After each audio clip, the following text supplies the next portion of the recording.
Hello everyone. So this is the last video related to verification and validation. That is the fifth module.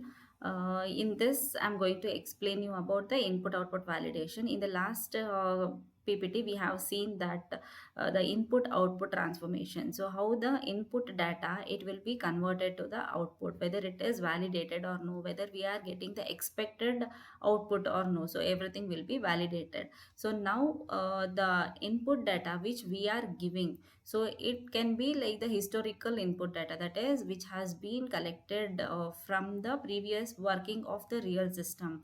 So here we'll go through it. When using artificially generated data as input data, the modeler expects the model produce event patterns that are compatible with but not identical to. So here we can see that the patterns which have been generated with the help of the artificially generated data, so they may be uh, matching, but they may not be identical. So they produce the patterns that are compatible with but not identical to the event patterns that occurred in the real system during the period of data collection.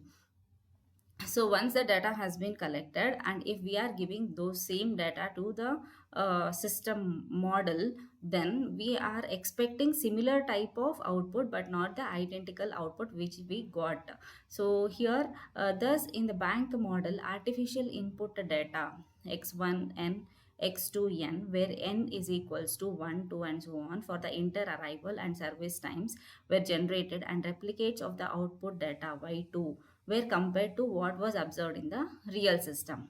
So here input data was given like x1n x2n and so on, where n will be equals to 1 2 and 3 and so on. For the bank model, we take the parameters as inter arrival time and the service time, and for this inter arrival time and the service time, the output data which we get are given by y2 and y3 y4 like that, and these will be compared with the which are observed in the real system. So both whatever data we have given here, it should replicate with the output which has been obtained in the real system. It should not be identical, but it should be of similar pattern. An alternative to generating input data is to use the actual historical data. Instead of generating the data historical data, we can also make use of the actual data which has been recorded in the history of the real system. So same thing can be used for validating the model which has been built.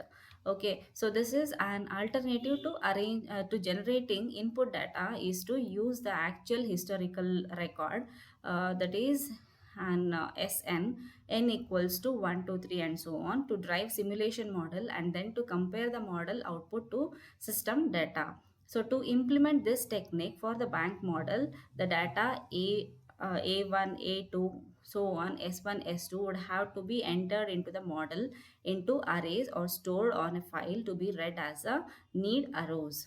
So here they have to be stored, the actual historical data have to be stored, and they can be made use when the model has been built and we have to go for the validation process. So here we are coming to know that the data which we are using, which has been artificially generated, so it can be the replica or it can be the actual data which has been recorded in the history of the real system. So two types of input data can be used for validating the system which has already been developed.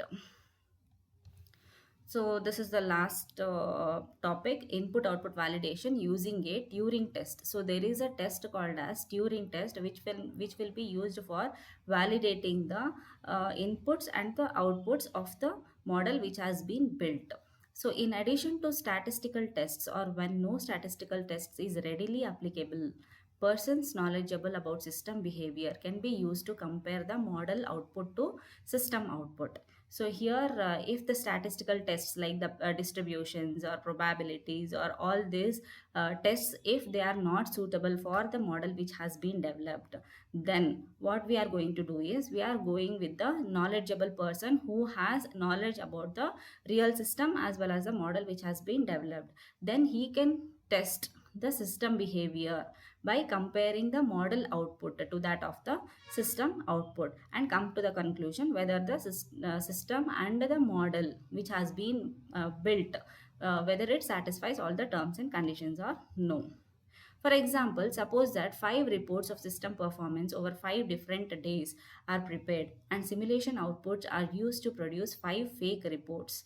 The 10 reports should all be in exactly in the same format and should contain information of the type that manager and engineer have previously seen on the system. So here we are going with the example how this actually works. This Turing test, that is the knowledgeable person, he has to compare with the system output with that of the model output. So how he does means, for example, if there are 5 reports of the system performance over 5 different days have been developed, and similarly again with the help of the model which has been developed, so simulation outputs are used to produce 5 fake reports.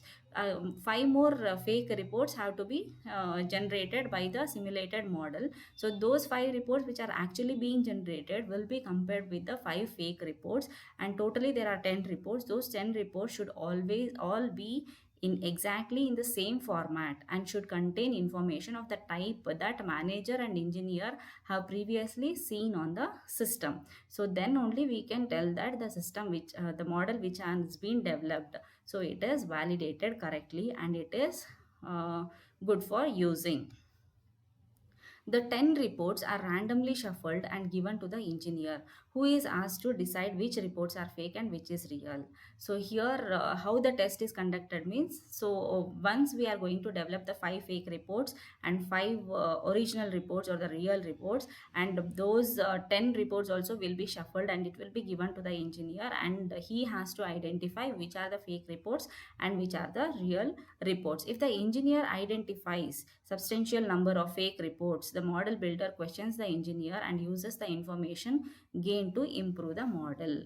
So here the model builder, he will give the 10 reports to the engineer, and the engineer has to identify which are the fake reports and which are the real reports. If he has identified the fake reports from that of the real reports, then the model builder, he will get the information from the engineer such that how he was able to identify the fake reports, and he will work on that, and again he will try to improve the performance of the model by again rebuilding it.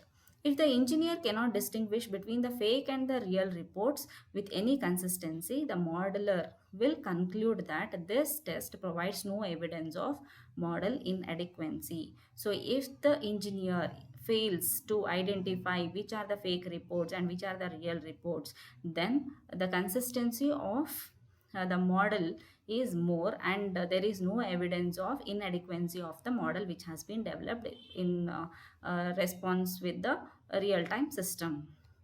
So this type of validation test is called as Turing test. So whatever is done by the knowledgeable person, so that type of test is called as Turing test. So this is about the validation. So in this module, we have learned about the verification as well as validation of the model which has been developed. So the model has to be built first, then it has to be verified, and then it has to be validated. So what is actually the difference between the verification and validation means, verification is concerned with building the model right, and validation is concerned with the building the right model. So the building the model right, whatever model we are going to build, it should be accurate, that is verification, and validation means we are going to build the right model. So this is the real system conceptual validation and model verification. Uh, First we are going for the verification part, then we'll be moving to the validation part in our module. So we have learnt about model building, verification and validation. Thank you.